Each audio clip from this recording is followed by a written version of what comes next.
Nowhere, however, nowhere is religious freedom under assault more than it is inside of China today.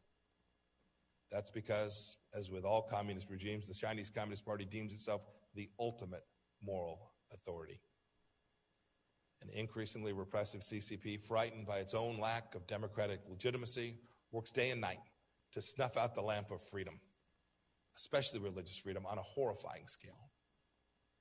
I spoke on this topic last year for a bit, and I paid special attention last year to the Uyghur Muslims of Xinjiang. But they're not the only victims. The Chinese Communist Party has battered every religious community in China: Protestant house churches, Tibetan Buddhists, Falun Gong devotees, and more.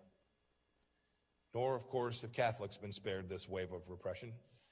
Catholic churches and shrines have been desecrated and destroyed. Catholic bishops, like Augustine Shui Tai, have been imprisoned as if priests in Italy.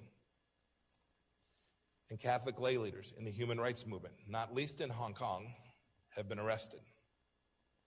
Authorities order residents to replace pictures of Jesus with those of Chairman Mao and those of General Secretary Xi Jinping.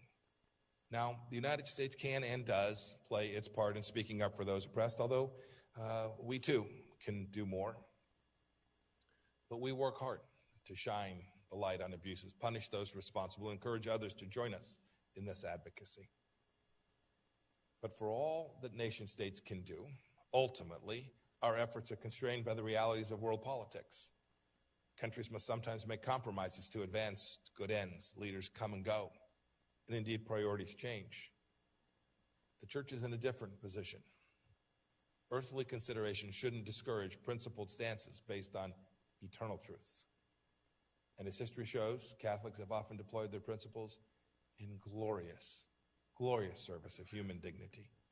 As Christians, we all know we live in a fallen world. That means that those who have responsibility for the common good must sometimes deal with wicked men and indeed with wicked regimes.